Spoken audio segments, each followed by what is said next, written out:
Halo guys, selamat datang di channel saya. Sebelum itu, perkenalkan nama saya Niwayan Murtini dari kelas 11 MIPA 2, nomor absen 24. Nah, di sini saya akan menjelaskan tentang pengertian global warming, penyebab dari global warming, dan juga dampak global warming atau pemanasan global ya. Nah, di sini juga saya menjelaskan tentang cara mengatasi global warming atau pemanasan global. Nah, langsung saja dari pengertian. Nah, saya izin menjelaskan tentang apa sih yang dimaksud dengan global warming. Nah, jadi global warming itu adalah suatu peristiwa di mana terjadi peningkatan suhu di atmosfer dan juga permukaan bumi. Ataupun peningkatan suhu di bumi atau akan membawa dampak yang cukup besar dan juga menyebabkan pada perubahan tatanan atau ekologi suatu kehidupan. Nah, penyebab dari global warming. Adapun penyebab dari global warming. Nah, setiap makhluk hidup itu, terutama manusia ya, memiliki andil dan dalam peningkatan suhu yang terjadi. Sejumlah senyawa yang digadang-gadang disebut sebagai penyebab peningkatan suhu bumi. Suhu bumi adalah gas-gas yang berasal dari pembakaran, yaitu senyawa karbon. CFC dianggap sebagai senyawa utama yang menyebabkan suhu di bumi makin meningkat. Nah, aktivitas pembakaran memang senantiasa terjadi dalam kehidupan organisme. Namun, sejak revolusi industri adalah suatu era di mana era industri yang melakukan pembakaran menyumbang ataupun senyawa karbon di atmosfer. Nah, berikut ini mengenai senyawa-senyawa yang menyumbang peningkatan suhu bumi dan menimbulkan global warming. Yang pertama itu ada senyawa karbon. Nah, unsur karbon merupakan organik penyusun suatu kehidupan senyawa-senyawa utama yang senyawa-senyawa utama yang dibutuhkan oleh organisme.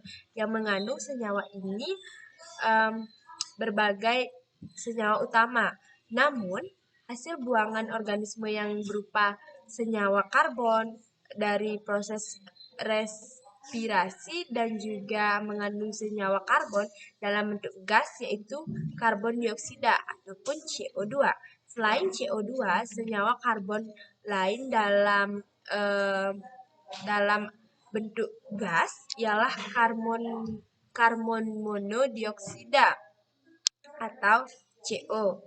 Nah, selain berasal dari pembakaran zat makanan pada organisme, CO2 juga berasal dari pembakaran bahan bakar fosil organisme lainnya. Nah, sementara itu senyawa CO yang berasal dari pembakaran yang tidak sempurna intinya baik untuk CO2 maupun CO keduanya yang berasal dari perkembangan aktivitas manusia.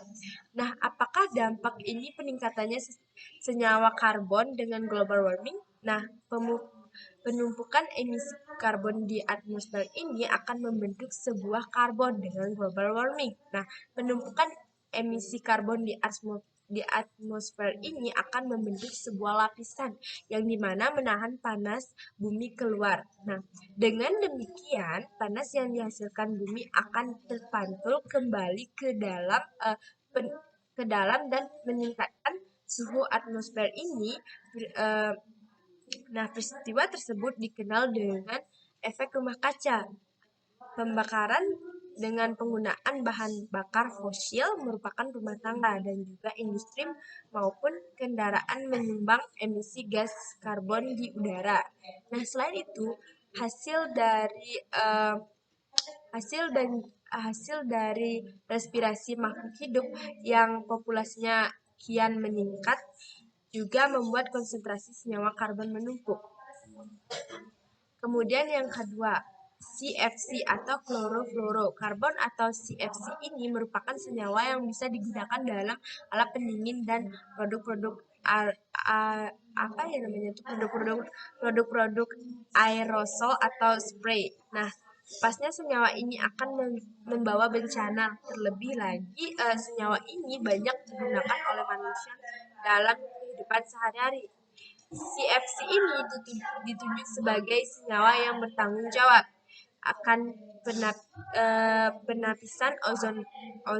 Nah, Bumi dan juga planet lainnya menerima pasa yang dipancarkan oleh matahari. Namun, sinar matahari menerbit yang sangat besar hingga dapat merusak sebuah kehidupan. Namun istimewanya bumi memiliki semacam pelindung yang disebut dengan lapisan ozon yang dimana dapat meredam energi yang dipancarkan oleh matahari. Nah, dengan demikian energi dari sinar matahari yang masuk ke bumi lebih aman dan dapat dimanfaatkan dengan baik oleh makhluk hidup. Nah, namun sayangnya lapisan ozon ini atau pelindung bumi ini makin lama makin terkikis sehingga tidak dapat lagi melindungi bumi secara maksimal. Nah, kemudian juga terbebasnya CFC ke atmosfer ini akan terurai oleh sinar UV dari matahari menjadi senyawa-senyawa penyusunnya, yakni klorin, fluor, dan karbon. Atom klorin yang bebas ini kemudian akan bereaksi dengan atom penyusun ozon, oksigen. Akibatnya karena CFC yang terbebas makin menumpuk menyebabkan oksigen penyusun ozon berkaitan dengan klorin dan juga menyebabkan lapisan ozon makin menipis, lambat laun menjadi berulang.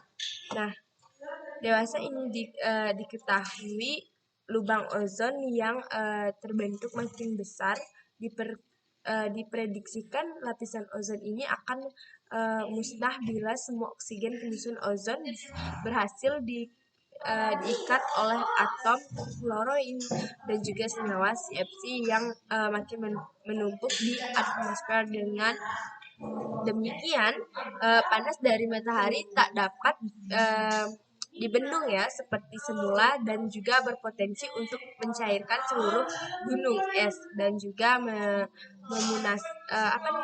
memusnahkan kehidupan biota di dalamnya. Kemudian sekarang ini kita telah merasakan dampak dari teriknya matahari ya yang luar biasa. Beberapa kasus ini seperti kanker kulit dan juga katarak adalah salah satu contoh dari energi yang terlalu besar dari matahari dengan lapisan ozon yang makin menipis.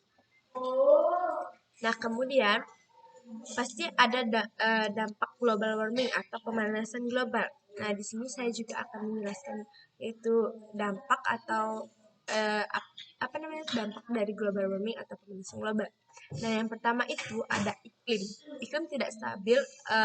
Para pakar dan ilmuwan telah memprediksi bahwa global warming akan berdampak pada perubahan iklim. Pada daerah yang panas udaranya akan semakin lembab. Nah, karena semakin banyak air laut yang menguap, semakin banyaknya air menguap akan berdampak pada dua kemungkinan. Kemungkinan pertama akan semakin menambah panas di bumi. Kemudian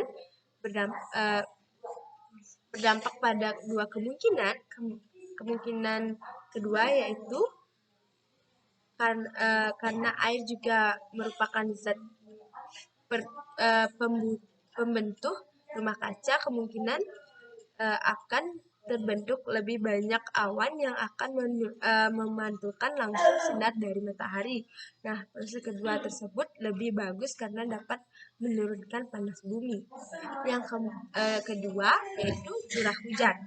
Nah, curah hujan yang meningkat, kelembapan yang tinggi dan semakin besarnya air yang menguap mengakibatkan curah hujan meningkat tajam, yaitu sekitar 1% ya kalau tidak salah setiap harinya. Kemudian setiap derajat Fahrenheit peningkatan panas dalam kurun waktu 100 tahun terakhir curah hujan itu telah naik 1%. Nah, meski curah hujan meningkat, namun air tersebut lebih cepat menguap lagi.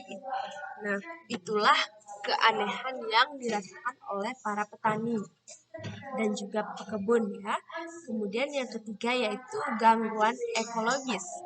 Nah, gangguan ekologis ini, tumbuhan dan juga hewan merupakan entitas yang takkan bisa menghindar dari efek global warming. Akibat perubahan suhu dan cuaca, hewan cenderung berimigrasi ke daerah yang lebih cocok.